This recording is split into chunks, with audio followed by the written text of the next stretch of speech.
Bien, vamos a seguir entonces con Lucas 15, que era donde habíamos dejado la vez pasada. Habíamos hecho las dos primeras parábolas de Lucas 15 y habíamos dicho que esta que viene ahora, la tercera, que es la que se conoce como la parábola del hijo pródigo, forma parte del mismo conjunto. Cuando empieza Lucas 15, dice que Jesús estaba hablando con pecadores y con publicanos, es decir, lo peor del judaísmo, y llegaron los fariseos, los escribas, y ahí estaban mirándolo y murmurando. Si no podían entender que él, que decía ser un rabí, pudiera estar confraternizando y comiendo incluso con publicanos y pecadores. Realmente no les entraba mucho en la cabeza. Y este es el contexto que tenemos que entender. Y en Lucas 15, todo empieza diciendo, el versículo 3 dice, entonces él le refirió esta parábola diciendo. Y el llamado de atención es porque esta parábola es singular. Uno diría, bueno, ahora vienen tres parábolas. Sin embargo, acá dice esta parábola en singular, es decir que las tres parábolas forman parte del mismo mensaje. Por eso es que de alguna manera uno tiene que juntarlas. La primera parábola, él dice, ¿qué hombre de ustedes? Y habla de la oveja perdida. Y habíamos dicho que el punto clave de esto es que los que lo estaban criticando eran los fariseos y los escribas, y él les dice, ¿quién de ustedes perdió una de ellas? Entonces habíamos dicho que la oveja se había perdido por falta de atención de quienes deberían haber sido los pastores naturales, que eran los fariseos y los escribas. Aquí no se menciona sacerdotes, pero no me extrañaría que hubiese habido alguno también. Entonces lo que le está diciendo Jesús es, ustedes me critican a mí, pero a ustedes se les escapó la perdiz. Estas ovejas estaban al cuidado de ustedes como pastores de Israel. Y habíamos dicho que baja categoría tenía un pastor dentro de esa sociedad. Entonces todos estos fariseos no les gustó nada la comparación porque ellos no pertenecían a los pastores, a la plebe, a la parte más baja de todo. Ellos eran, digamos, de la oligarquía israelita. Ellos eran los que estaban allá arriba. Tenían ovejas, pero ellos contrataban pastores, pero ellos no eran pastores de ninguna manera, ¿no? Después, en comparación con esto, como había mucha gente escuchando alrededor, él dice, bueno, a ver si únicamente los hombres se sienten parte de esta parábola y cuenta, dice, ¿o qué mujer tiene 10 dracmas y pierde una? Y de nuevo hace todo la misma historia con un relato diferente, pero apuntando al mismo punto, que es hablar del gozo que forma parte de toda esta parábola del capítulo 15. En la oveja perdida, cuando la encuentra, él llama a los vecinos y le dice, vamos a gozarnos juntos. Es decir, lo que Jesús le está diciendo de alguna manera a estos fariseos es, ¿sabe qué? Ustedes están murmurando y yo me estoy gozando de que puedo alcanzar a pecadores y a publicanos. Ustedes no entienden en qué consiste el gozo que le gusta a Dios. Con la mujer lo mismo, cuando han encontrado, versículo 10 dice, así les digo que hay gozo delante de los ángeles por un pecador que se arrepiente. Vuelve a repetir el mismo argumento. Y continúa a partir de ahí con la próxima parábola, que es la parábola del hijo pródigo. Ahora, ¿qué es lo interesante de esta parábola del hijo pródigo? Primero, que el hijo no es pródigo. Ese es un invento de los títulos que le pusieron a la Biblia, pero está bastante lejos de ser un hijo pródigo. Segundo, ¿cuál es la interpretación habitual de la parábola del hijo pródigo? Y es que el hijo es como, a ver, esos que están perdidos y que se apartan mucho de Dios y en un momento se dan cuenta que están perdidos, son tan inteligentes que se dan cuenta de su situación y entonces se arrepienten y vuelven a Dios pidiendo perdón, y el Padre, viendo la humildad y el arrepentimiento que ha surgido en los corazones de estas personas, lo perdona y hace una fiesta. Y el hermano mayor, que también es parte del relato al final de todo, dice, ¿cómo puede ser que a este que llevó una vida absolutamente loca, lo recibas, le des de comer, y yo que estuve acá siempre, realmente, y uno se identifica con el hermano mayor? No sé si a ustedes les ha pasado, a mí me pasó por muchos años. Yo sentía que el hermano mayor tenía razón, es decir, ¿por qué tanta fiesta por el desgraciado este que se gastó todo? Tiene razón el hermano mayor en estar enojado. Bueno, todo era esto antes de leer la parábola y entenderla con los criterios semíticos, es decir, con los criterios de los hebreos, de la gente de Medio Oriente. Así que, como se dan cuenta, ya voy a ir un poquito con los tapones de punta en otra dirección de la tradicional y de la común, que es el objetivo que estoy apuntando. Empecemos por acá. Resulta que en la Edad Media, cuando ya habían surgido Mahoma, ¿se acuerdan que eso aparece alrededor del año 600 y pico?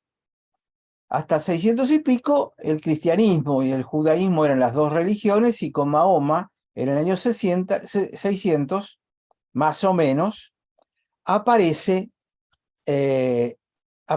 el Islam. Se me estaba moviendo todo en la computadora y era mi Biblia.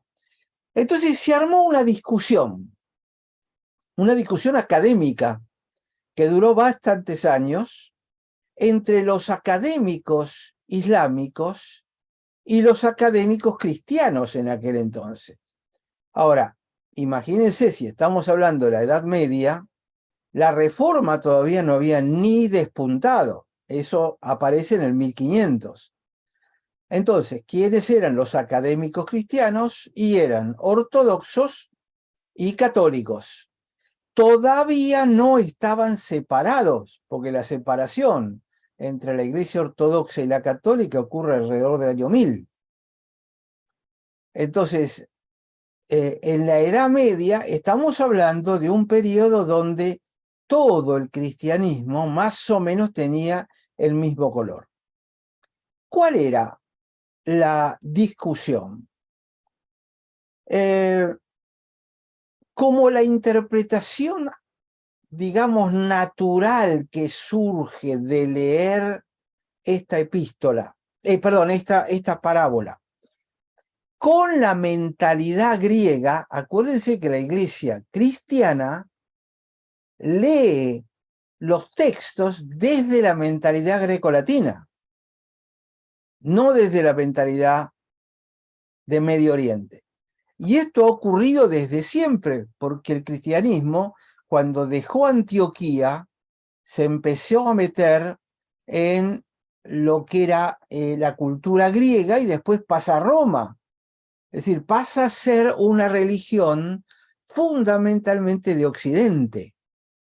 Lo que había de Oriente era poquito, había algo con los armenios.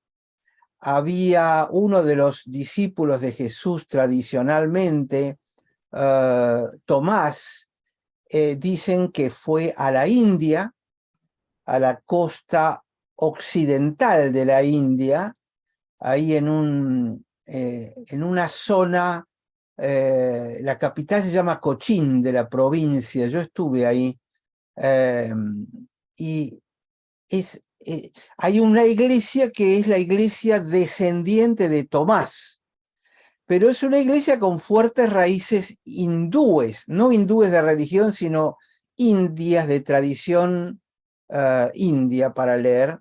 De Y cultura. después hubo, De cultura india. de cultura india, exactamente, pero no hubo mucho más de aquel lado. La otra tradición podría ser la africana, porque llevaron a Etiopía, sobre todo a Somalia, pero básicamente lo que había era una lectura greco-latina de las escrituras. Tanto es así que el Antiguo Testamento, incluso antes de Cristo, se había traducido al griego y de allí deriva la Septuaginta. Y de la Septuaginta es que se traduce después a la Biblia de Jerusalén, que es era la Biblia católica por antonomasia hasta hace realmente muy poco. Entonces, la discusión entre estos académicos se da entre islámicos que tienen mentalidad de Medio Oriente y cristianos que tienen mentalidad grecolatina. Este sería el panorama. ¿Qué discutían? Bueno, desde la lectura grecolatina, que nos ha quedado como herencia y es la que se predica en nuestras iglesias habitualmente, creo que coincidirán conmigo en esto, yo siempre lo he escuchado de la misma manera, el hijo pródigo se arrepiente y decide volver al padre y el padre lo recibe. Esa es la lectura de siempre. Entonces, ¿qué decían los de Medio Oriente, los islámicos? Dice, bueno, el padre representa a Dios, el hijo joven representa al hombre que está perdido y que está viviendo en pecado y que después de un tiempo decide volver buscando el perdón del padre y ahí se acabó todo. Entonces, ¿dónde está la encarnación de Jesús en esa interpretación grecolatina? Aldo, perdóname una pregunta ahí, me parece oportuna. ¿Y desde qué punto de vista lo están haciendo los islámicos para llegar a esta discusión? Evidentemente sin Jesús. O sea, ellos están como una lectura más, porque esto es del Nuevo Testamento, un evangelio. Por los islámicos, o simplemente la mentalidad judía también hubiera sido parecida a la islámica, si hubieran leído este texto. Correcto, pero pensá que el Islam cuando comienza, Mahoma no despreciaba el cristianismo, Ajá. sino que había sido altamente influenciado por el cristianismo. Y el Islam originalmente habla de respetar a los pueblos del libro. ¿Cuáles eran los pueblos del libro?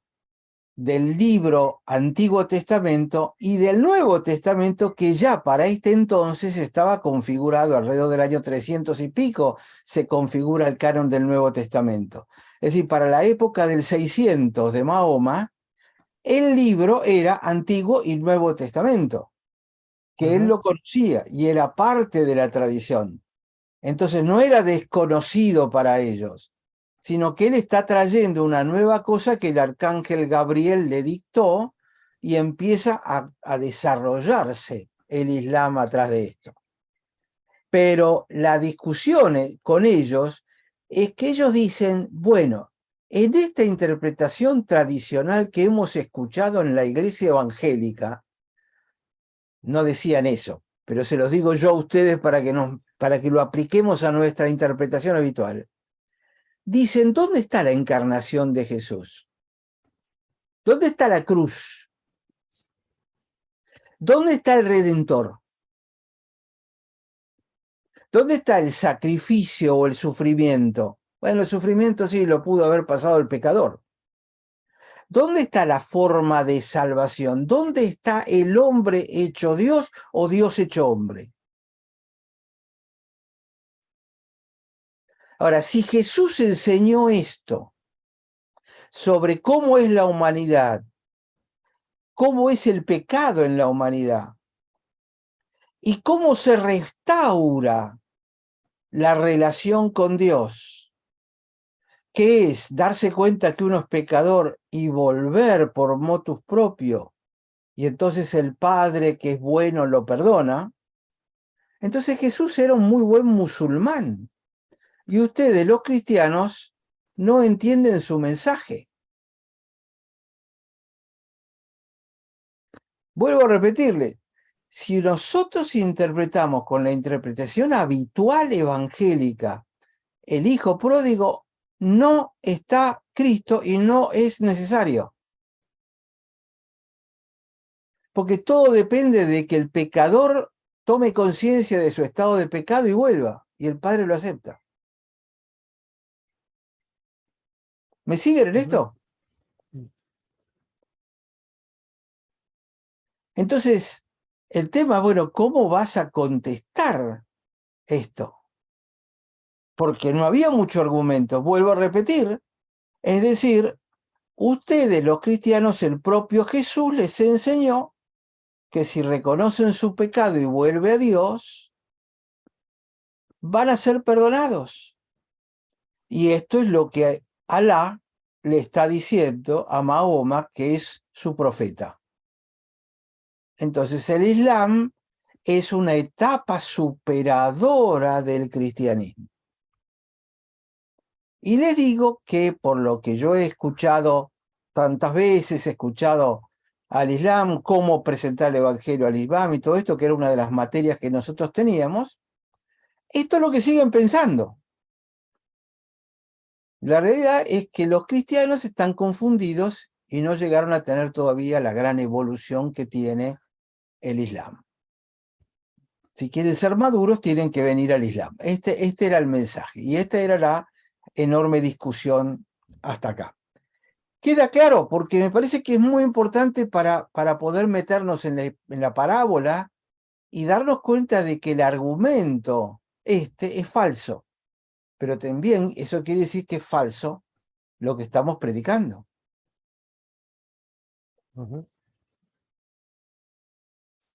O sea, es un argumento sobre la interpretación greco-latina. Exactamente. Okay. Por no entender el trasfondo de la cultura hebrea en la cual está metida esta cosa. Acá Jesús le está hablando a fariseos y escribas que eran hebreos. Le está hablando en su idioma con un ejemplo que ellos podían entender perfectamente bien. No eran greco-latinos, le estaba hablando hebreos, entonces hay que entenderlo como hebreo. ¿Sí? Correcto. Entonces, Disculpa, Aldo, diga, le estaba hablando a fariseos que tenían casi la posición del islámico. No ponían a claro, Jesús. claro, pero esa es la similitud que existe hasta el día de hoy entre el hebreo y el islámico, y hasta cierto punto te diría el católico. Y quizá hasta me atrevería en parte a incluir a los pentecostales. ¿Cuál es el factor común? Salvación por obras. Es decir, yo soy capaz de darme cuenta de que soy pecador y entonces voy a Jesús, pido perdón y Dios me responde. Entonces, ¿quién es Jesús? Es un buen ejemplo. Es un buen profeta, pero no necesito que sea el redentor. Porque yo soy capaz de darme cuenta de que soy un pecador. Es decir, estoy desechando que para darme cuenta, el Espíritu es el que nos redarguye de pecado, el que nos convence de pecado. Es decir, yo no puedo darme cuenta por motus propio de que soy pecador, a menos que Dios dé el primer paso y me ilumine para que me dé cuenta que soy pecador. Entonces ahí recién puedo empezar a hacer una decisión. Ahora, cuando vayamos viendo la parábola, nos vamos a dar cuenta que en ningún lugar de la parábola aparece la palabra arrepentimiento. Se lo digo desde ya para que lo vayan observando. Para un hebreo hay una palabra, hay un verbo que es el verbo shuv. Hoy en día se utiliza la palabra esa que se habla de la teshuvah, que tiene el verbo shuv. El verbo shuv significa volver, es decir, darse vuelta y volver, que es lo que se utiliza como concepto de arrepentimiento. Ah, ¿te arrepentiste? Mostrámelo. ¿Cómo? Volviendo. No siguiendo en el camino que ibas, sino dando vuelta, que es lo que nosotros llamamos conversión. Bien. A ver, se los pongo Es de buena, Aldo, ¿eh? Es un excelente razonamiento posicional. Exacto. Es muy bueno. Fíjate, el Y muy verbo en desafiante para hebreo... pensar nosotros, ¿eh? Al presente hoy, a nuestra interpretación de de hoy. méritos. Exacto, Es muy exacto. válido. En hebreo, el verbo de volver es shuv, S-H-U-V, shuv. En griego, la palabra es epístrofe. Esta palabra epístrofe, si vos vas a Grecia hoy y decís, dígame, ¿dónde está la panadería? Te van a decir, bueno, camine una cuadra para adelante y epístrofe a la derecha. Significa literalmente doblar. Es lo mismo que el verbo shuv. Es doblar, volver, no seguir caminando en la misma dirección.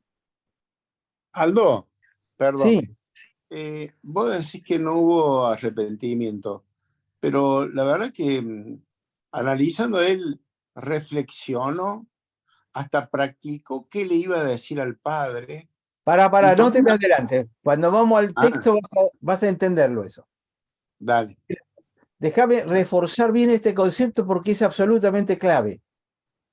Bien. Que acá estamos hablando de conducta, que es el énfasis del hebreo, del musulmán y de muchos cristianos.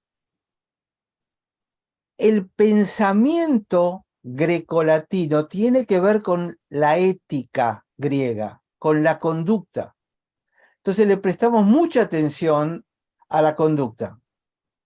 Pero para que haya un shuv, un epístrofe, traducido una conversión, un cambio de rumbo, tiene que haber un cambio previo de pensamiento, de entendimiento de las cosas. Porque si yo no tengo ese cambio de mente, yo no doy vuelta, no me vuelvo. Sí. Entonces acá lo que vamos a tener es un cambio de mente, pero vamos a ver si es un cambio de mente de vuelta, de volver con el concepto de arrepentimiento o volver por una necesidad práctica, que es lo que vamos a ver en cuanto nos metamos en la parábola.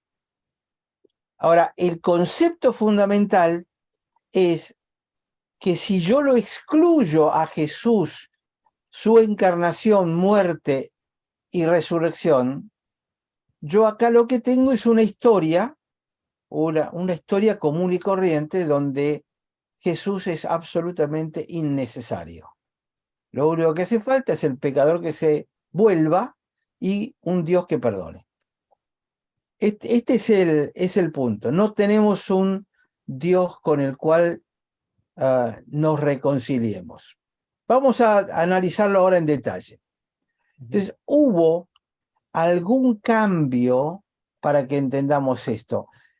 La cultura protestante, más que ver con el cambio de conducta exterior, apunta al cambio de conducta interior, a la convicción profunda.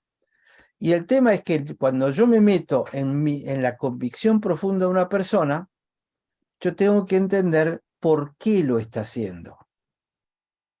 Porque no toda vuelta, no todo volver es basado en la razón justa, en la razón correcta.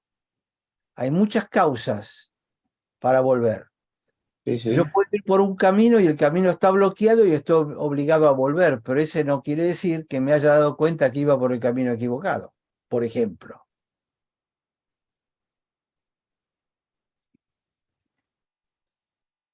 Es una locura esto, Aldo. Sí, sí, pero ¿es salvación por obras o salvación por gracia, José? Está perfecto, pero Si el tipo se arrepintió y volvió y Dios lo aceptó, está salvo por la obra de haberse dado cuenta y haber vuelto, si es que volvió. Pero cuando yo lo leo bien, yo tengo que interpretar y buscar dónde está la salvación por gracia, que es lo que Jesús está predicando en todas las parábolas. Si no, ¿para qué vino? ¿Vino solamente como un profeta? Entonces es nada más que un profeta, pero no es el Redentor.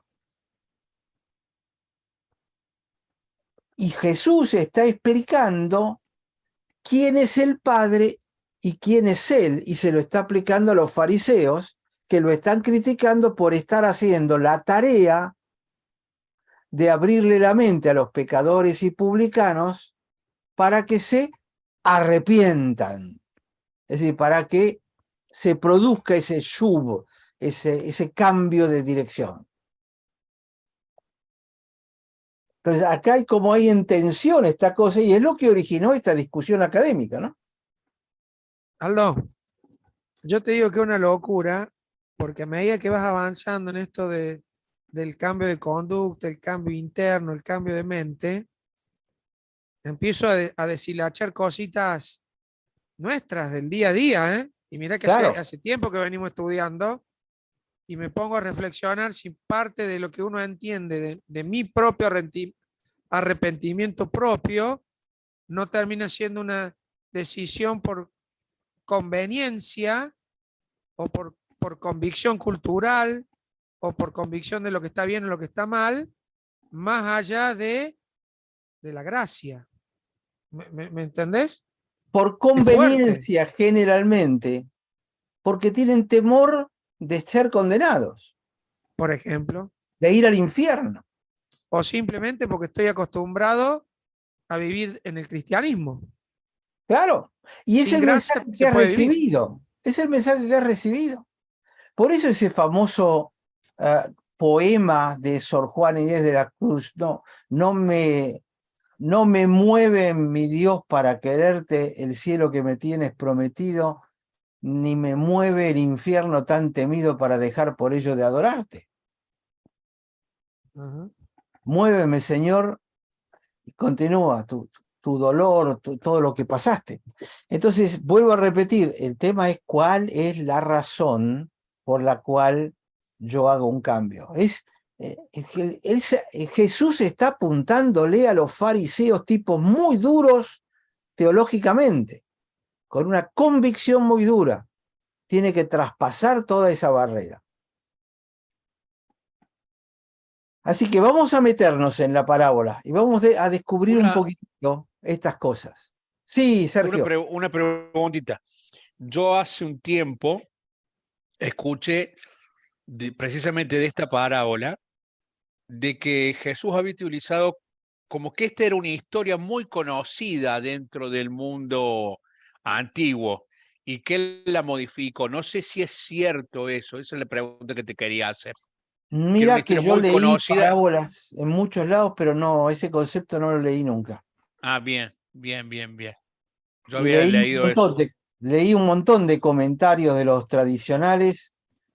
Lo que sí es, para ellos era una historia bastante conocida. Claro, Es decir, ellos podían entender la historia desde la perspectiva cultural sin ninguna dificultad. No porque fuera frecuentemente relatada, creo, sino porque entendían las connotaciones que había atrás a medida que Jesús iba contándolo. claro. Es No, más, lo en un momento los fariseos van a estar felicísimos de lo que Jesús está contando porque dice, el joven este es un buen fariseo. Entonces, empieza así. Vamos al 15:11. Dice, también dijo, sí, continuando las dos parábolas anteriores. Y dice, un hombre tenía 2 hijos. Y el menor de ellos, el más joven, le dice a su padre, padre, morite. No es eso lo que leen en el texto. Dice, dame la parte de los bienes que me corresponde. Eso y decirle, padre, morite, es lo mismo Es lo mismo. en esa Eso había cultura. escuchado. Eso había Exacto. escuchado yo, sí. Pero es muy duro, es más duro de lo que podría resultar entre nosotros los cristianos, los latinos incluso. Viejo, ¿por qué no te morís de una vez? Decírselo Claro, y decírselo en la cara. y dame lo que me corresponde. Exacto. Entonces, tenemos que entender esa parte. Es muy grave en Medio Oriente y lo que sí se sabe es que no hay otra literatura que haya colocado este tipo digamos, de resumen de entrada. De atrevimiento. De atrevimiento, porque era un atrevimiento demasiado grande.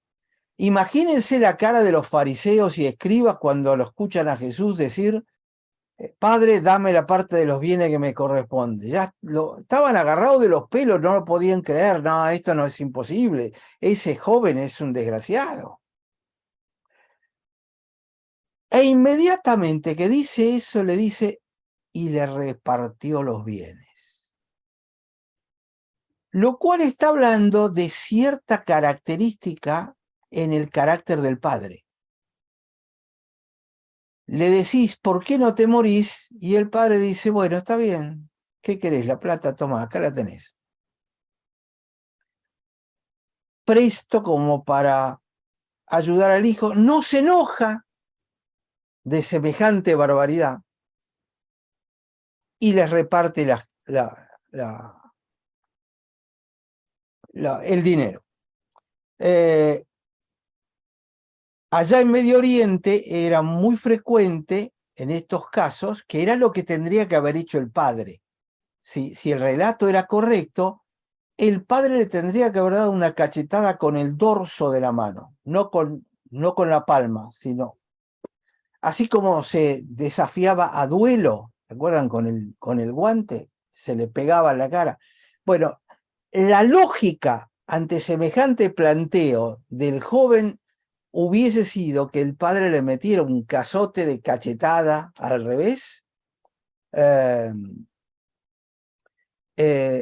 y llevaría muchísimos años para que toda la familia llegara a reconciliarse con este joven. No solo la familia, el pueblo, porque pueblo chico, infierno grande. Semejante cosa hubiese corrido como reguero de pólvora y era imposible perdonarlo. Es decir, el relato de Jesús empieza en forma explosiva. Es decir, perder una oveja, perder el dracma, eran simplecitos. Acá Jesús ya empieza contra los fariseos con los tapones de punta. Va muy fuerte y arranca en esta forma explosiva. Entonces, ¿por qué el hijo quiere que el padre se muera? Finalmente porque no quiere una autoridad sobre su vida, que es la razón por la cual generalmente los hombres rechazan a Dios. Es porque no quieren que haya alguien que pueda decirles cómo tienen que actuar. Entonces, el padre debería haber reaccionado, como les dije, pero el hijo debería haber comenzado a negociar, bueno, perdóname, hablar con el resto de la familia para que lo ayude. El resto de la familia le diría, bueno, pedí perdón, disculpate y hagamos una fiesta y celebramos que podés restituirte en parte. Ahora, uno identifica quién es este joven, este pecador, a través de lo que no hace, porque no pide disculpas, no trata de solucionar el tema, rechaza que haya un reconciliador, pero a su vez también conocemos al Padre en aquello que está autorizando. En aquella época, sin estar bajo presión, un testamento oral era tan válido como un testamento por escrito. Entonces distribuye las cosas entre los dos hijos. Normalmente en esa cultura el hijo mayor se lleva las 2/3 partes y el menor 1/3 parte nada más. Pero desde él distribuye y distribuye para los dos, aunque el hijo mayor no se va, se queda con él, pero desde ese momento el hijo mayor pasa a ser el dueño de 2/3 partes de la herencia. Como la tercera parte que le corresponde al joven la vende y se va, todo lo que queda es del hijo mayor a partir de ese momento. Lo que pasa que es algo así como hoy se llama del usufructo. El padre tiene derecho al usufructo de todo eso hasta el día que se muera. Pero ya los bienes, incluyendo el becerro gordo que van a matar después, ya es del hijo mayor. Aldo, si fueran Sí. más, a ver si te entiendo. Si fueran más hijos, también le toca 1/3, 2/3, ¿cómo se dividiría? La mayor parte le toca al hijo mayor, siempre. Esta es una tradición que existe incluso hasta el día de hoy. Yo recuerdo que mi padre, ellos eran 13 hermanos. Y me acuerdo que cuando falleció finalmente el padre y la madre, el hijo mayor, que era mi tío que vivía acá en la Argentina también, él se llevó lo que se llamaba la mejora. Quiere decir, mayor cantidad de terreno y en el mejor lugar. Y el resto de los hijos se repartían el resto. Pero en el caso de 2 hijos, esto era así. Supongo que por ahí los 2/3 serían siempre para el mayor y 1/3 a repartir entre los más jóvenes. No sé cómo sería, ese dato no lo tengo. Pero sí, el mayor tenía la mayor parte de todo esto. Ahora, por más que esté repartido, la toma de posesión de esos bienes repartidos no se puede hacer hasta que el padre realmente no se muera. Sin embargo, este padre le permite al hijo menor tomar posesión de esto. No debería poder venderlo, porque el padre sigue teniendo la autoridad y las ganancias que todo eso pueda producir. Pero este joven no solo está pidiendo su parte, sino que pide el derecho a venderlo. Es decir, no quiero saber más nada con vos, papá, que es bastante típico de el hombre que se aleja de Dios, ¿no? Acá entra a jugar la agonía del amor del padre rechazado que le da los bienes y dice, está bien, querés venderlo, venderlo. Pero después de una cosa así en aquella cultura no hay posibilidad de regreso, sobre todo después de que toma posesión y vende todo. No hay regreso posible culturalmente. Es más, lo habitual era que la familia y el padre, cuando el hijo se va, hiciera un funeral y lo diera por enterrado. Se enterraba una caja vacía y se proclamaba que el hijo estaba muerto y que no había más hijo. Con lo cual, frente a todo el pueblo, la suerte del joven estaba echada. No había ninguna posibilidad de su vuelta, de su retorno, porque sería rechazado por todos, porque para el padre estaba muerto. Entonces dice el versículo 13, no muchos días Aldo, después, sí, esto podía ser incluso no por una cuestión de herencia, por una cuestión de deshonra o algo así. Echarlo y darlo por muerto. claro, También. claro, porque es una vergüenza tener un hijo así. Y acuérdense que yo les dije, en Medio Oriente el concepto de vergüenza es mucho más importante que de culpa. La vergüenza es lo que moviliza las acciones en Medio Oriente.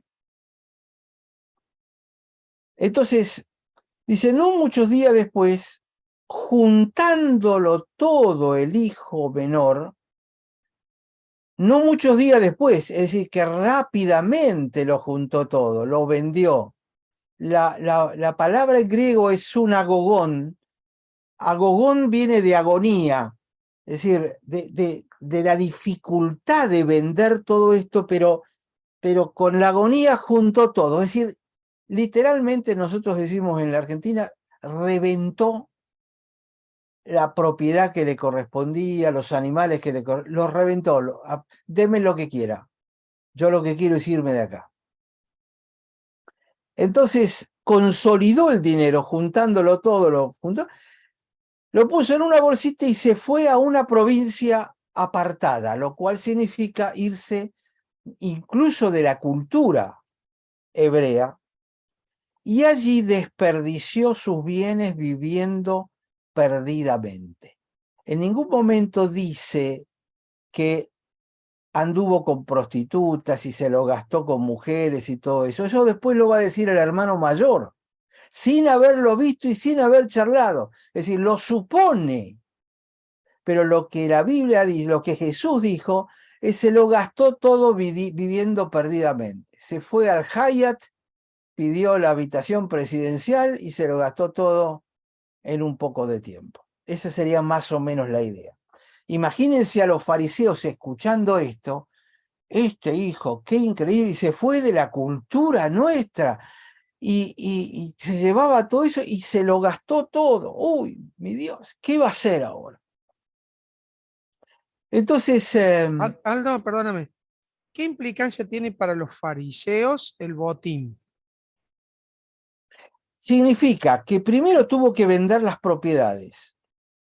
Vender la propiedad en Medio Oriente es un tema que normalmente lleva meses o años, porque hay que ir a ver la tierra, hay que analizarla. La gente que la podía comprar del pueblo sabía que esa tierra era del viejo. Entonces era muy difícil poder venderla.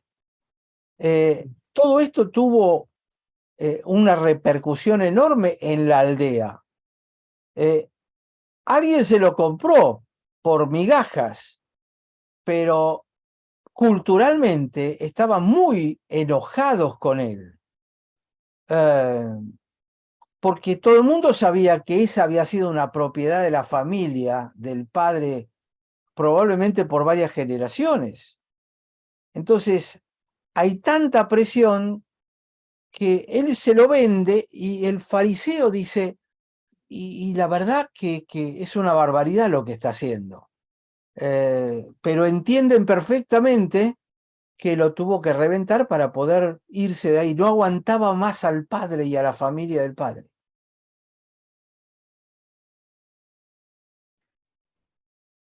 Entonces continúa y dice, y cuando hubo malgastado todo, vino un gran hambre en aquella provincia y comenzó a faltarle.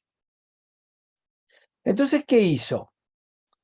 Él se arribó a uno de los ciudadanos de aquella tierra, es decir, era un gentil, porque estaba viviendo en tierra no semítica. Vamos a suponer, estaba en Grecia. Entonces se acerca a uno de los griegos de aquella tierra, como ejemplo lo pongo nada más, ¿y qué hace esto? Lo envió a cuidar los chanchos de su hacienda. Es decir, ustedes saben que para el hebreo el cerdo es un animal prohibido, igual que el camello. No sé si saben por qué. Es porque tiene la pezuña dividida. Está dividida. Y lo otro que tiene, otra cosa dividida, es la lengua de la serpiente. Tiene una lengua dividida porque puede hablar una cosa para un lado y otra para el otro. el animal de pezuña dividida quiere decir que puede caminar para la derecha o para la izquierda. Es decir, de alguna manera es símbolo de un corazón dividido. Por eso el cerdo está prohibido. Además de que quizá los liberales dicen con razón que el cerdo es el que lleva generalmente la triquinosis. Entonces, por razones de salud, habían puesto al cerdo como animal sucio. Siempre Pero había escuchado que era por una cuestión de salud. sí, es real y es por la triquinosis, pero simbólicamente, para el Medio Oriente, el tema es que tiene la pezuña dividida. Esa es la gran diferencia. Porque de alguna manera les hace acordar a la serpiente. La serpiente de Génesis, ¿no? Capítulo 3, la lengua dividida. Entonces, lo manda a apacentar cerdos. El tipo evidentemente se había quedado sin un peso, pero aparte de eso, estaba tan enojado que aceptó cuidar cerdos, a pesar de la deshonra que significa. Es decir, él había abandonado por completo su cultura a la cual pertenecía. El fariseo en este caso tenía que sentir que este tipo era lo más opuesto a lo que él podía identificar. Era como una especie de pecador o publicano. A los publicanos los consideraban más o menos igual, porque trabajaban para el Imperio Romano. Y dice el versículo 16, deseaba llenar su vientre de las algarrobas que comían los cerdos, pero ni siquiera le permitían, nadie le daba. Bueno, estaban ahí, las podía haber tomado, ¿no? Si la tomaba, le estaba robando a los cerdos. Entonces el dueño que lo había mandado ahí iba a tener un problema. Es decir, ni siquiera podía pensar en ese tipo de cosas. El texto no habla entonces de inmoralidad, habla de una vida lujosa, se queda sin dinero, no puede volver, tiene miedo de tener vergüenza si vuelve a que el padre lo vea, tiene miedo de que el hermano lo rechace porque ahora toda la propiedad es del hermano. Todo lo producido y toda la ganancia que ha estado dando en este tiempo, la propiedad le pertenece al hermano. La villa a la cual él pertenecía va a hacer, si lo ven venir, una ceremonia que era tradicional de castigo a esta persona.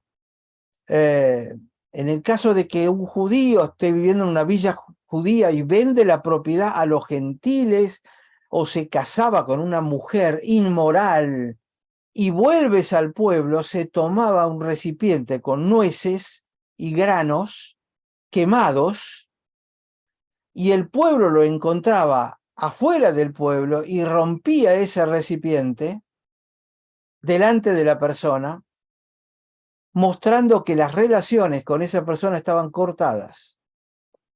Este tipo estaba entre los gentiles que tenían cerdo, entonces nadie le iba a hablar, no le iba a dar ni un trago de agua, ni le iban a dar alimento, ni lo iban a contratar, ni iban a comprar cualquier cosa que trajera, ni le iban a vender comida. Es decir, volver con nada significa enfrentar este tipo de panorama. Porque ya lo consideraban muerto a él.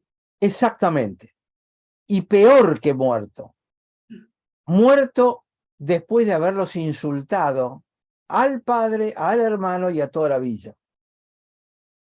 Entonces romper el recipiente era decir, flaco, acá la cosa se acabó, no tenés ninguna posibilidad. Entonces, este joven quebró alguna ley. La realidad es que no quebró ninguna ley, sino que lo que rompió fueron las relaciones. Y esto lo vamos a volver a ver con el hermano mayor. Cuando se niega a entrar, no es que rompe una ley, sino que rompe la relación con su padre y por ende con la villa. Por eso es que este joven acepta ir a alimentar cerdos antes de tomar la decisión de decir, bueno, voy a volver. Y acá viene la parte central, los próximos 3 versículos, donde les voy a marcar 2 o 3 cositas. Dice, y volviendo en sí, usted dice, bueno, ahí está la palabra volver. No, volver en sí significa meterse para adentro y pensar para uno mismo. ¿Por qué está puesto este volviendo en sí de parte de Jesús? Porque este joven dialoga consigo mismo, porque como no tiene nada, no tiene a nadie con quien charlar, no tiene un amigo, no tiene un familiar, no tiene un hermano, no tiene un vecino, no tiene a nadie. Entonces, en realidad la traducción sería volviéndose a sí mismo y diciendo qué voy a hacer ahora, dónde me meto, cómo... ¿Se dan cuenta? Es decir, este volviendo es volviendo a charlar con él mismo, no está volviendo a su padre, está entrando en coherencia, digamos.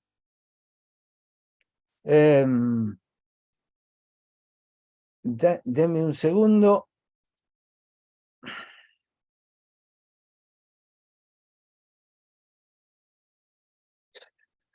Lucas 15, 17.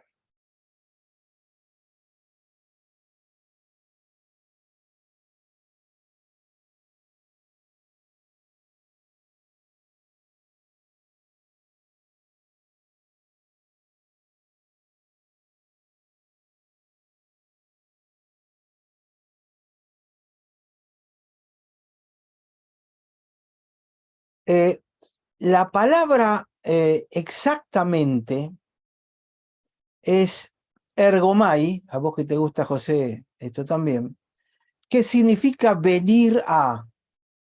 No es el verbo volverse, epístrofe.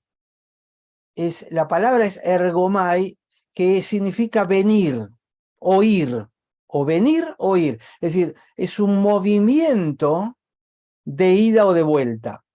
Pero la traducción literal del griego es, sin embargo, asimismo fue, o habiendo vuelto a sí mismo, habiendo venido hacia sí mismo, dijo. Le estoy diciendo la traducción literal de esta cosa. Entonces dice, ¿cuántos jornaleros en casa de mi padre tienen abundancia de pan y yo aquí perezco de hambre? Es decir, se está haciendo una pregunta. Los jornaleros, fíjense que lo que él va a pedir es ser un jornalero, no quiere volver como hijo. Después va a pedir volver como jornalero. Entonces él empieza pensando, diciendo, hasta los jornaleros de mi padre van a tener pan y yo no tengo nada. Y acá donde quiero marcarles el versículo 18.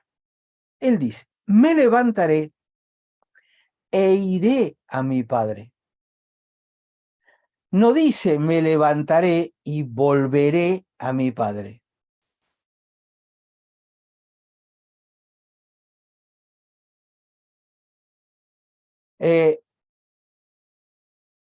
Habiéndose levantado,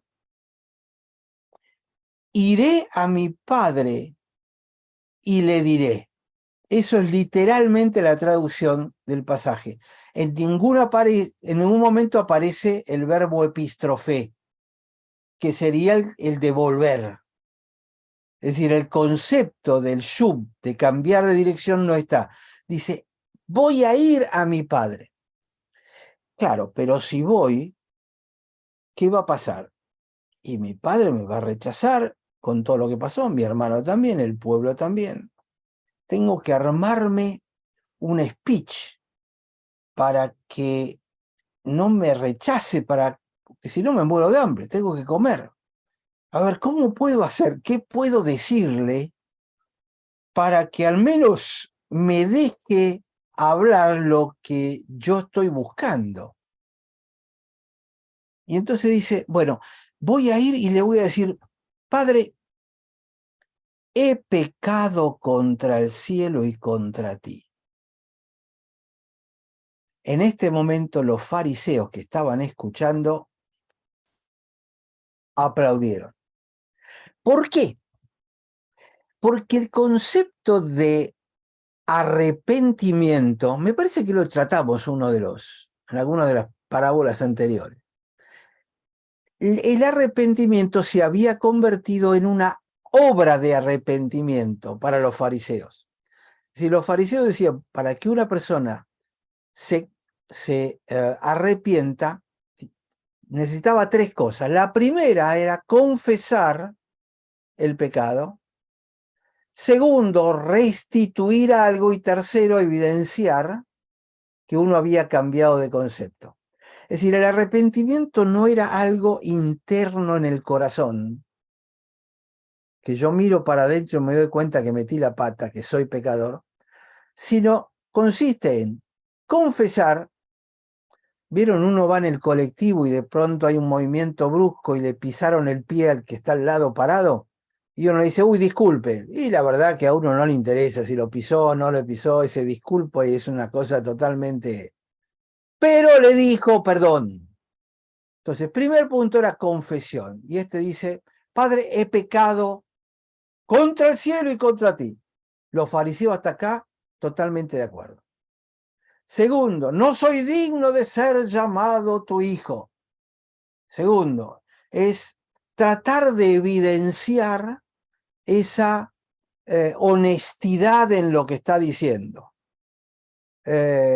Simplemente era reconocer realmente que no era digno de ser llamado su hijo. Ahora, si lo sentía o no lo sentía, este es el speech que él se está preparando. No es una alocución de arrepentimiento verdadero. No es, uy, qué barbaridad lo que hice, soy una bestia. Esto. No, no, no. Él está preparando un mensajito para concluir en esto. Dice, ya no soy digno de ser llamado tu hijo. Por favor, haceme como uno de tus jornaleros. Es decir, no soy tu hijo, haceme como tu jornalero. ¿Por qué? Porque quiero el pan. Porque tus jornaleros tienen pan y yo me estoy muriendo de hambre. Es decir, voy a volver para que me des pan, pero te tengo que hacer toda esta misa en escena, todo este acto de actuación para decirte, Padre, he pecado y no soy digno de ser llamado tu hijo, poneme con tu jornalero. Este era lo que él quería. Si yo lo resumo esto, él se levanta y dice, los jornaleros están comiendo y yo nada. Voy a ir y le voy a decir a mi padre, papá, poneme con los jornaleros así como por lo menos un cacho de pan de lo que tienen ellos. Dice, pero sí, no puedo volver así. Tengo que, me van a rechazar, tengo que elaborar un poco más toda la actuación. Él estaba actuando, no estaba arrepintiéndose. ¿Se entiende? Porque acá está el punto crítico que yo les planteaba de entrada. Y después ustedes incluso van a ver que cuando el hijo mayor habla, dice, tu hijo vino. No dice volvió, dice vino. La palabra, el verbo que está siendo utilizado está cuidadosamente puesto en la historia de Jesús. Para un hebreo no escuchar en arameo, que era como estaba hablando Jesús, la teshuvá, es decir, el volverse, el hebreo lo detecta inmediatamente. El hebreo dice, acá falta algo. Acá, ¿por qué dice estas palabras? Sí. porque acá nos evidencia lo que nosotros decimos un arrepentimiento, que algo sucedió en su interior, ¿no? Y quiere arreglarse, no porque necesitaba algo, estaba necesitado, y eso es lo que hay en su corazón. Por Interés, conveniencia, ¿sí? para librarse del infierno, o para ver si se gana al cielo, o voy a hacer todo esto, te prendo una vela para que me cures a mi hijo. Es como se vuelve muchas veces, que no se vuelve corazón arrepentido. Bueno, voy a hacer esto. Yo se los comenté, es lo que le pasó a Lutero cuando fue en su viaje a Roma.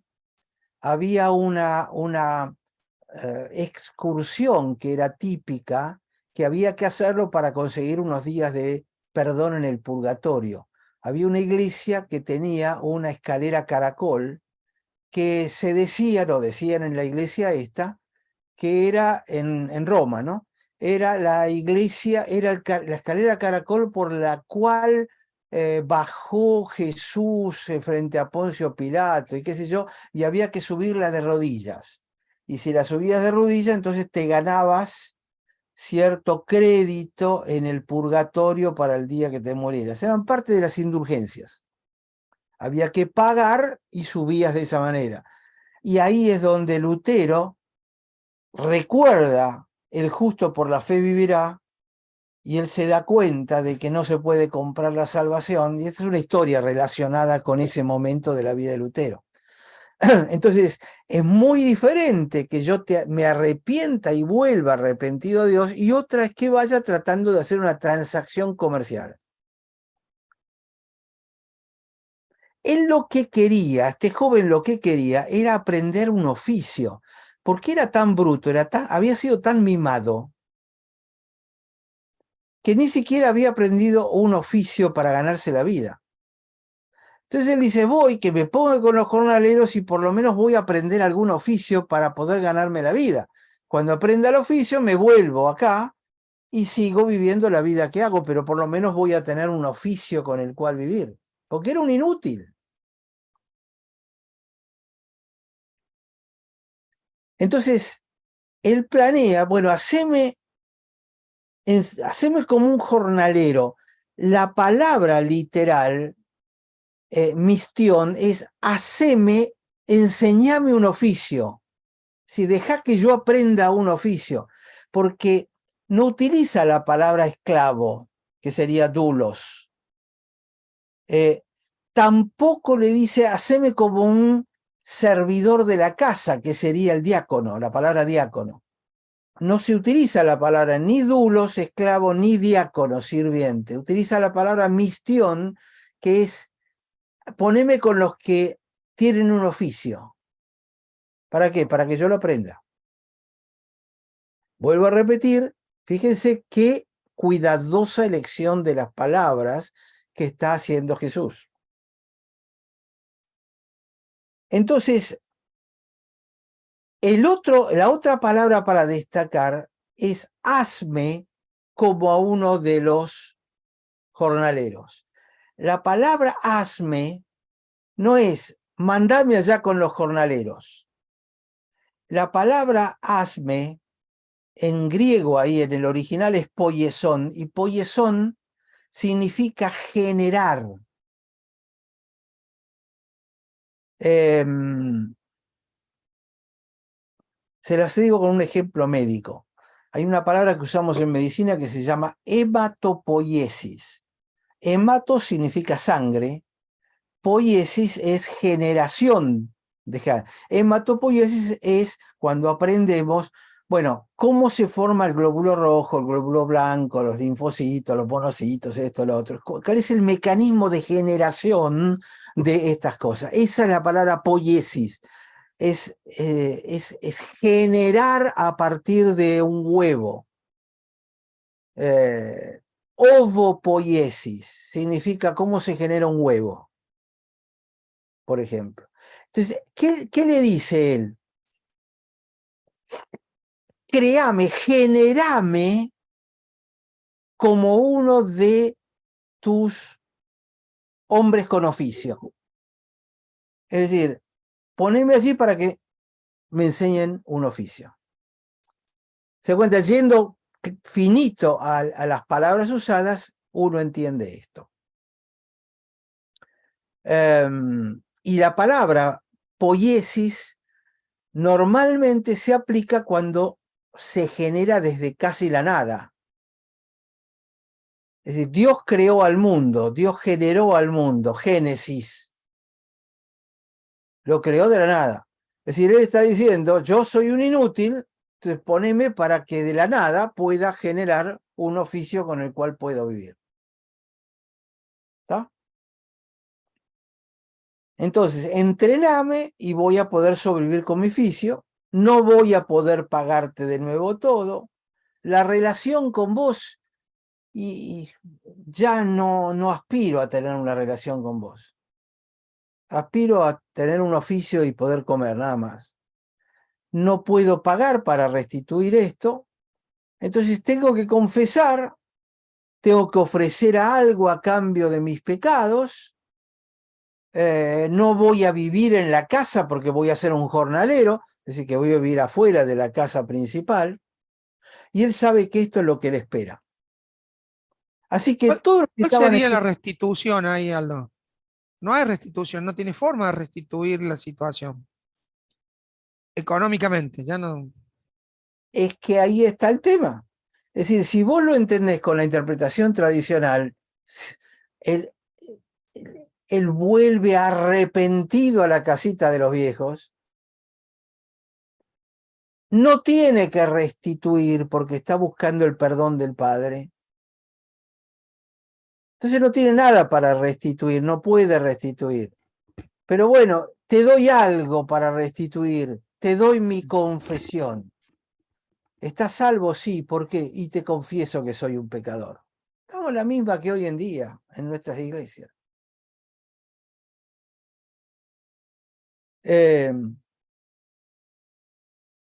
Entonces, los que escuchaban están de acuerdo que el joven tiene que hacer eso, porque no puede aspirar a ninguna otra cosa. Pensaban, este rabí la tiene clara, es correcto. Jesús en ningún momento pone acá en la historia que, bueno, la vida es dura, tenemos que aceptar los errores que se puedan cometer. Ustedes creen que los pecadores son malos, yo creo que son tan malos como este tipo, pero este se está arrepintiendo. Pero la gente que quiebra la ley no lo hace, cuando llega al pueblo lo van a insultar. Entonces, bueno, va a volver y le va a decir todo esto. Y los fariseos chocho y contentos pues decían, correcto, esto es a lo más que puede aspirar este joven que está volviendo. Yo me lo imagino a Jesús contando esta historia despacio, no como las leemos en la iglesia, sino despacito, para que vaya dando tiempo a la reflexión de los fariseos, que vayan entendiendo e imaginando, de acuerdo a la cultura, lo que debería pasar con todo esto. Aldo, disculpa, yo me imagino, me traslado a cuando la Andresina cuenta algo, Sí, ¿no? Que sí, es sí. como que vos te estás ahí en la situación, ves todo y con, digamos, se te clarifica y está todo tan palpable, lo vivís. Y así me Es el imagino, como cuento. nosotros entendemos, claro. Y así los fariseos entendían completamente todo lo que a nosotros nos cuesta tanto, ¿no? Entrar en Claro. eso. Por eso la Andresina dice, yo no soy un humorista, yo soy un cuentista. Y justamente hace muchos años, ya más de 20 años, más de 25 años, yo escuché muchísimo los cassettes en aquel entonces de la Andresina, tratando de aprender la técnica del cuento para predicar. Yo predicaba mucho con cuento y muchas veces contando el episodio bíblico. Y fíjense qué despacio que voy, y voy a propósito despacio, porque ya podíamos haber terminado. Pero yo lo que quiero es ir metiendo en la cabeza esta imagen esta imagen mental de lo que está pasando para poder entenderlo como lo estaban entendiendo los fariseos. Entonces, versículo 20, 15, 20. De nuevo, y levantándose, ¿qué dice? Vino a su padre. Vuelve a aparecer el verbo venir, pero no volver. Sigue sin aparecer el concepto de arrepentimiento y de volver. Vino a su padre. Y cuando aún estaba lejos, uno puede imaginar que alguien lo vio, lo reconoció y corrió y le avisó al padre: me parece que vi a tu hijo el joven que está viniendo.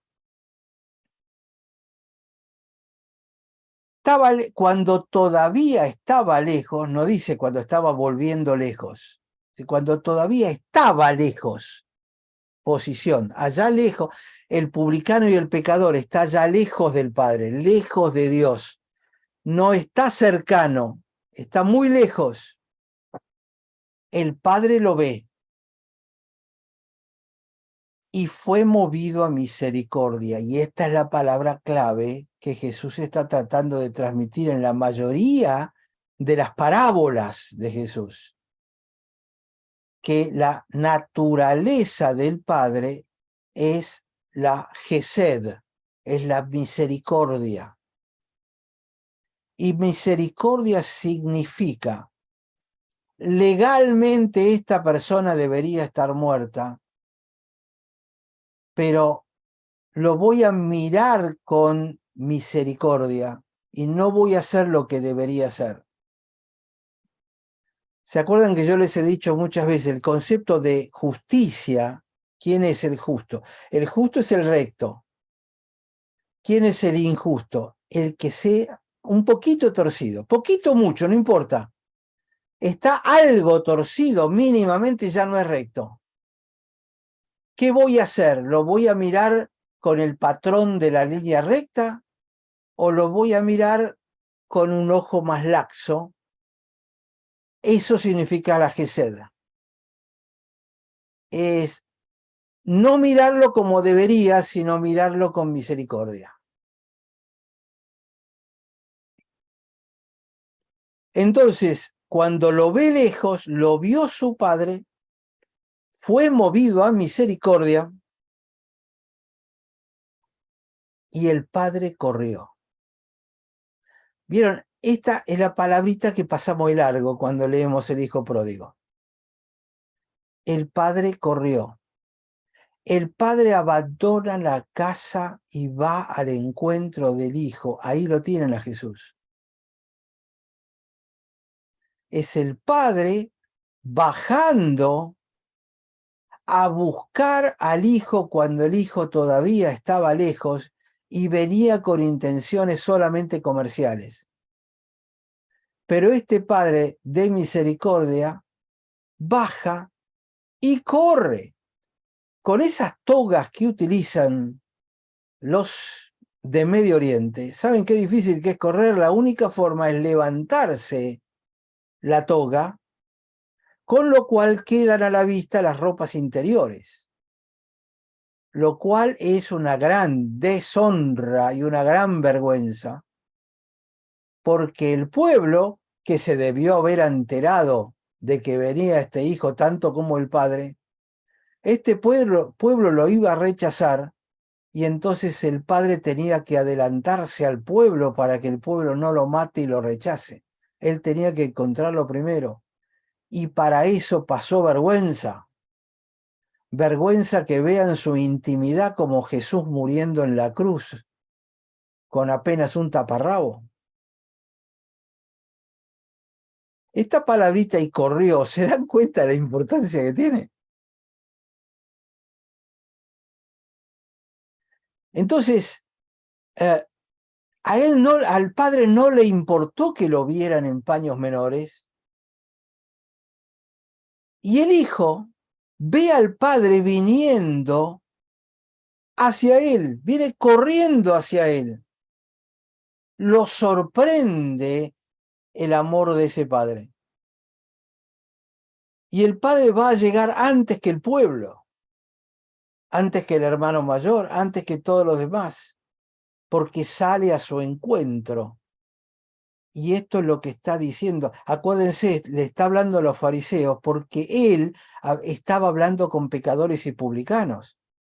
Él estaba pasando vergüenza, por eso lo estaban criticando, porque estaba como el Padre misericordioso enviado para abrazar a los hijos que estaban lejos y que se habían dado cuenta de que la cosa bien no funcionaba. Porque si no, no hubiesen estado en ese lugar los publicanos y pecadores escuchándolo.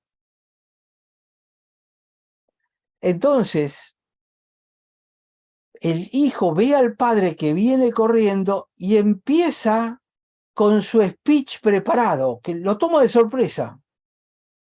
No soy digno de ser tu hijo. Ahora fíjense, versículo 21, dice, el hijo le dice, Padre, he pecado contra el cielo y contra ti, ya no soy digno de ser llamado tu hijo. Hasta acá venimos bien, era todo lo que tenía preparado, la actuación. Pero el padre le dice a su siervo, el padre lo interrumpió. No lo dejó terminar, hazme como uno de tus jornaleros. No pudo terminar la frase. Porque el padre no se preocupó de la actuación del hijo. El amor del padre era tan grande que no le interesaba lo que el hijo iba a decir. El hijo estaba actuando, el padre sabía que estaba actuando, pero el padre le estaba demostrando un amor que estaba más allá de lo que del hijo había podido esperar. Entonces no lo dejó terminar el speech. Es decir, en términos fariseísticos, el hijo no cumplió con los 3 pasos del arrepentimiento para los fariseos, porque el amor del padre lo interrumpió, no lo dejó finalizar. Y acá es donde está que la proclamación que está haciendo Jesús no es del hijo que se arrepiente, el hijo pródigo, sino del padre amoroso,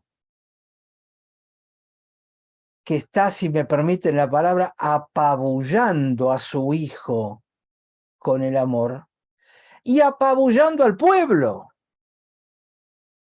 que en este momento debieran estar mirándose los ojos desorbitados, agarrándose la cabeza y diciendo, míralo ahí, este hombre con toda su dignidad, mostrando sus prendas íntimas, corriendo, a abrazar al desgraciado este, ¿cómo puede ser?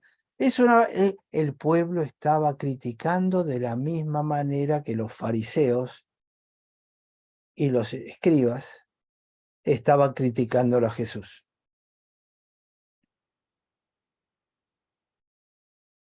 Es decir, que Jesús los ubicó a los fariseos en el pueblo como observadores de lo que estaba haciendo el Padre.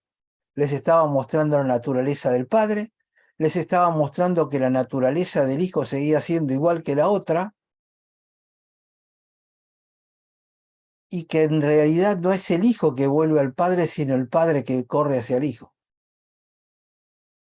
Ese es el movimiento que importa de todo esto. Es decir, que el Padre es el que restaura la relación con el Hijo antes de que el Hijo hable.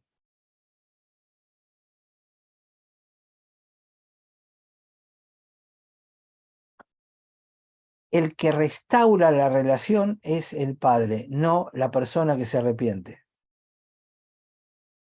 El mérito es del Padre que perdona antes de que el Hijo diga que se arrepiente. Y es ese amor del Padre hacia el Hijo el que hace que uno mire para adentro y se dé cuenta de lo pecador que es, si quieren utilizar el lenguaje religioso. ¿Qué es el arrepentimiento? Es mi reacción ante el amor del Padre. No es abrazar al Padre, sino dejarme abrazar por el Padre. Aldo, Di. algo que bueno, algo que me llama la atención es que en los dos casos, con el hijo mayor o el menor, el padre es el que da el paso de acercarse. Exacto. Y ahora no escucho. Exacto. Y como que eso me conmueve porque digamos, es un poco lo que vos explicás de lo que es arrepentirse y de que nosotros decidimos, no quedamos, no aceptar. Y me parece que es una linda imagen, ¿no? Exactamente. El padre es el que sale al hijo menor, el padre es el que sale al hijo mayor. Eso es por eso, no decir la parábola del hijo pródigo es una espantosa lectura de esta parábola. Lo que Jesús está ¿vieron cuando le pasamos ese highlighter amarillo, ¿cómo se llama? El Resaltador. El resaltador. Resaltador. Lo que Jesús está resaltando con su historia no es al hijo que vuelve, es al padre que sale a buscar a los dos. Ese es el punto central, no nos desviemos de esto. Y el concepto de arrepentimiento, Jesús lo está redefiniendo, le está diciendo, no es como ustedes creen que la persona se puede arrepentir de motus propio. Arrepentirse es dejarse alcanzar por el amor de Dios. En realidad el que toma la iniciativa es el padre acá, tanto con el hijo mayor como para el hijo menor. Siempre está tomando la iniciativa el padre. Exactamente. Exactamente. Pero está tan hermoso porque ahora uno puede ver, digamos, puede palpar la situación desastrosa que sería para los que estaban, los oyentes, porque vos decías, alguien vio que venía el hijo y capaz lo hubieran matado antes de que le iban a llevar al padre y decir, mira acá, tenemos al que te deshonró y todo, ¿no? Exacto. Y rompió todo paradigma, toda cosa impresionante. No le preocupó la crítica, no le preocupó nada. Él amaba a su hijo, seguía amándolo a pesar de lo que el hijo le hizo. Y ese es el mensaje del Evangelio, esa es la buena noticia. Disculpe. Sí, Fabiana. Ya estaríamos hablando de la salvación justamente al revés, la que no es por obra. Esta parábola nos habla justamente de eso.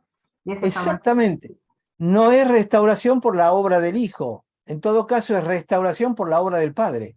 Claro, pues el hijo no tenía mérito alguno. Por misericordia, el padre lo celebra y lo restaura. Ambos hijos. Exactamente. Y el hijo joven, si yo le puedo atribuir un mérito, que en realidad no es un mérito, es haberse dejado abrazar por el padre. Ok, bien. Él se queda quietito y deja que el padre lo abrace.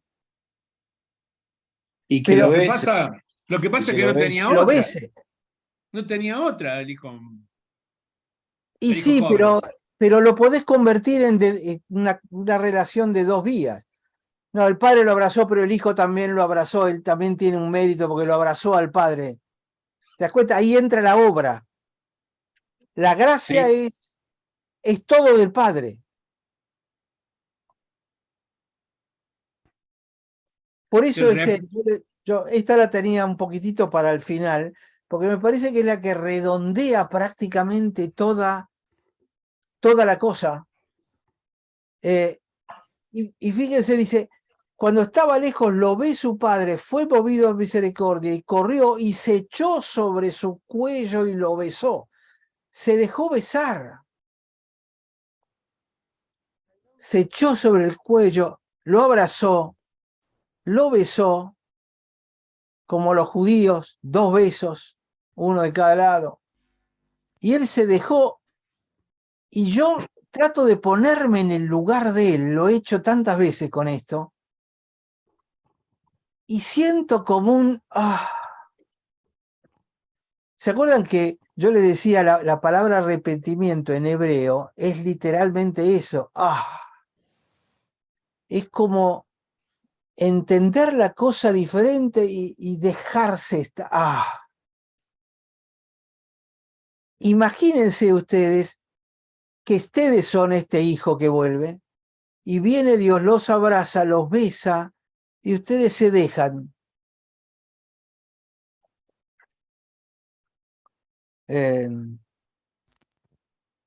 Y eso es lo que le corresponde a la persona, eso es lo que la persona puede hacer, dejarse abrazar y besar, porque el Padre en su misericordia va a hacer lo que haga falta.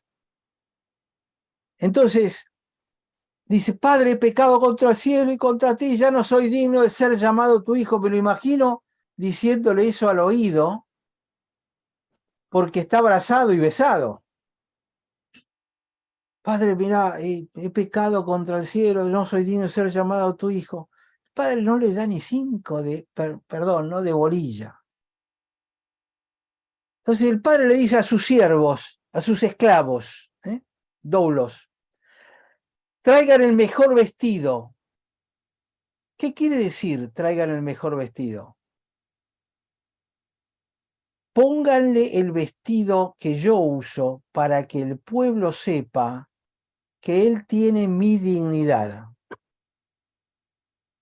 Porque yo le estoy otorgando nuevamente mi estatus a él. No se atrevan a hacer o a decir algo de este mi hijo. Que un poco es como decirle a los fariseos, déjense de criticar que yo estoy abrazando a estos pecadores y publicanos, ¿no? Claro. Entonces, Aldo, sí, otra cosa que me llama la atención es que cuando el hijo mayor se enoja tanto, es en parte porque la ganancia que le corresponde a él termina siendo hasta la ropa, capaz, ¿no? Que le correspondía a él, claro, termina claro. siendo parte de, o sea, le da al hijo.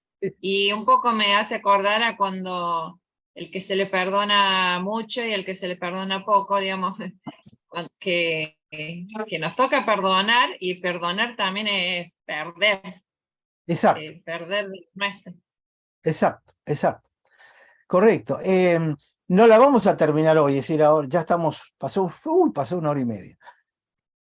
¿Cómo se fue? La vamos a terminar el jueves que viene, si Dios quiere, donde vamos a ver al hermano mayor, pero vamos a terminar de ver esto. Pero un par de detalles como para completarle esto.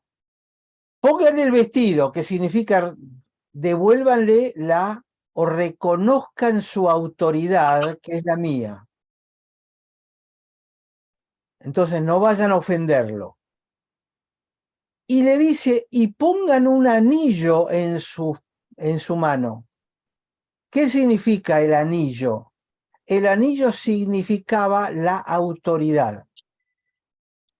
Los reyes tenían un anillo. El Papa tiene un anillo que cuando muere se rompe, se destruye, y al Papa nuevo le ponen un nuevo anillo.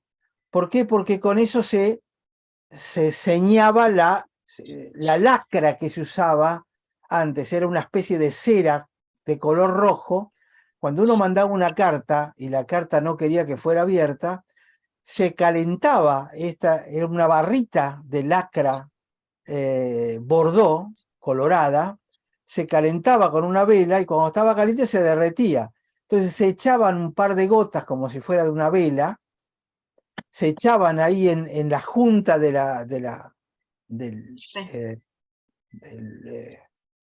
del sobre, y después se le ponía un sello arriba.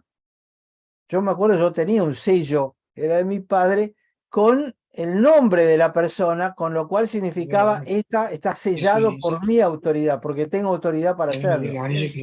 Es el sello que te ponen en un documento cuando vas a pedir algo. Si no tiene sello, no sirve. Es el sellito. Cuando yo hago una receta, yo le pongo un sello para dar la autoridad. Bueno, el anillo es donde se llevaba el sello. Entonces, ¿qué le está diciendo el Padre a todo el mundo? No solo tiene mi dignidad, sino que le devuelvo, le doy la autoridad mía. Así que no discutan esa autoridad. Y el tercero, pongan calzado en sus pies, porque el hijo venía en pata, seguramente había vendido su calzado. Más con razón tenía el hermano mayor. Exactamente. Más Entonces, que razón, claro. pónganle calzado en el pie, pero hay un detalle que tiene que ver con el calzado. En el Medio Oriente, tocar los pies de la otra persona es realmente trabajo de un esclavo no hebreo. ¿Por qué? Porque es una deshonra total. Si una vez van a Medio Oriente, nunca se sienten con las piernas cruzadas, porque se ve la suela del zapato, y la suela del zapato significa desprecio en el Medio Oriente y en Asia. Fíjense los chinitos y los japoneses cuando le sacan una foto, fíjense que están las dos piernas apoyadas en el suelo y las dos arriba de la rodilla. ¿Por qué? Porque mostrar los zapatos es desprecio.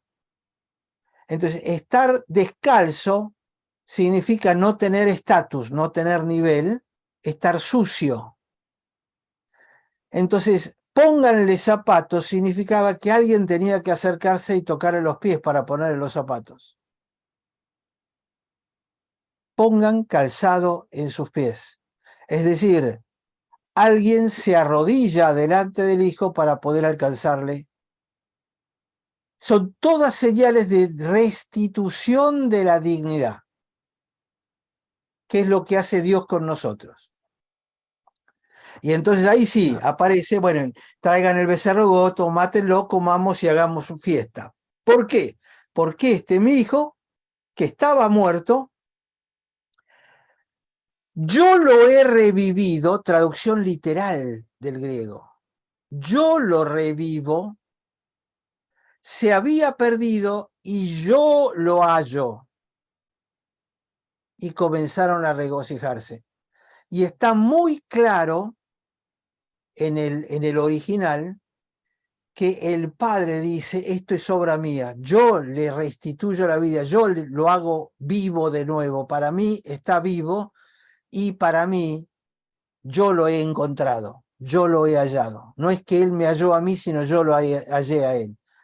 Todo encaja perfecto en este tipo de concepto de que el hijo no vuelve arrepentido, sino que es el padre el que lo alcanza.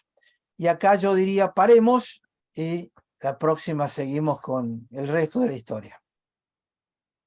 Disculpa, algo chiquito. ¿Sabes qué? Sí. Mientras vos decías sobre el vestido, el anillo, el calzado y lo que significaba, me viene a la mente Amán, Mardoqueo.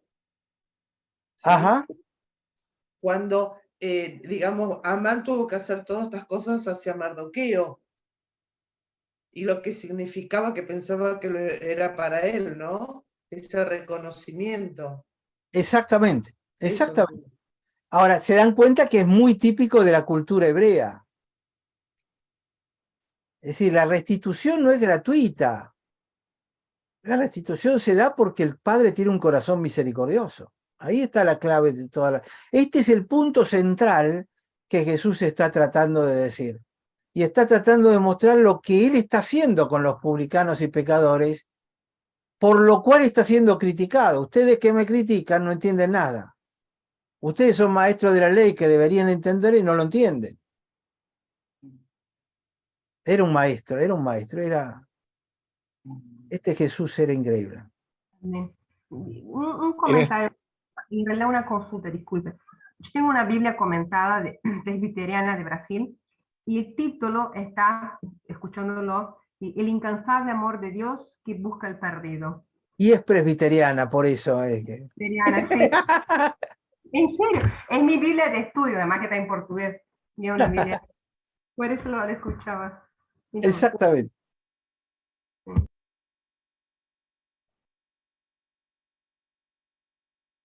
Se debería llamarle extravagante Padre Generoso, se debería llamar. Sí, misericordioso es la palabra que Misericordia. Jesús usa una y otra y otra. El concepto en hebreo es Gesed. Es decir, Dios es justicia, Sadek, pero su naturaleza es la Gesed. Claro. Son las dos características que justicia define a Dios. Dios es justo, Poniendo en clase, yo siento tan vacío. pero se comporta con Gesed. Si fuera estricto, no aceptaría a nadie, porque nadie es justo. Pero su conducta es mirar con Gesed. Por eso son las dos cualidades claves para poder entender la mentalidad hebrea. Bien, ¿Me repetís gracias. la otra palabra, por favor? Gesed y... Gesed, y la otra es Sadek, Ahí está, con gracias. TS o TZ para empezar. Sadek y K. TZADEK.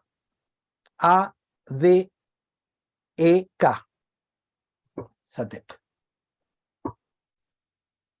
La tzadekah quiere decir la justicia. Son dos palabras importantísimas, creo yo, para entenderlas a fondo. Josecito, estuviste callado. Estás anotando todo. Bueno, sí, estuve anotando todo, pero además se me rompió el micrófono, así que eso también me impedía hablar. Upa. Si no algo te hubiera retrucado con la Biblia presbiteriana y no llegué, pues no tenía micrófono. ¿Ves? Hasta el Señor hace eso. Impide que puedas cometer el pecado. Lo enmudece. Eso. Cállate, Sí. enmudece.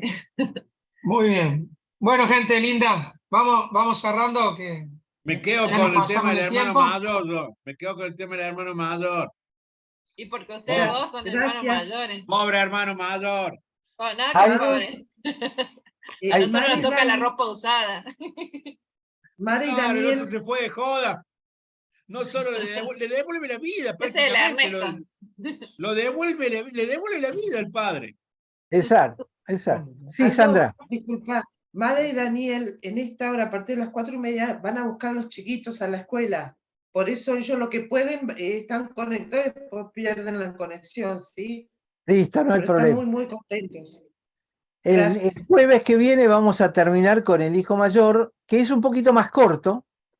Este era más largo porque tenía que meterlos en tema para que pudieran entender a dónde estaba apuntando. El otro, como ya van a estar en tema, va a ser un poquitito más sencillo. Pero bueno, Ah, espero que les apenas haya pueda sido... les mando, porque hay ¿Cómo? que volverlo a escuchar. Apenas pueda mando de nuevo. Sí, hay que volverlo a La escuchar. grabación. Sí. Hay que volverlo a escuchar. Muchísimas Bueno, gracias, Aldo. Gracias, al Aldo. contrario, un Gracias. placer. Gracias a ustedes porque es hermoso compartir Todos. estas cosas. Dale. Chao, chao, Chau, chao. chau. Bendiciones.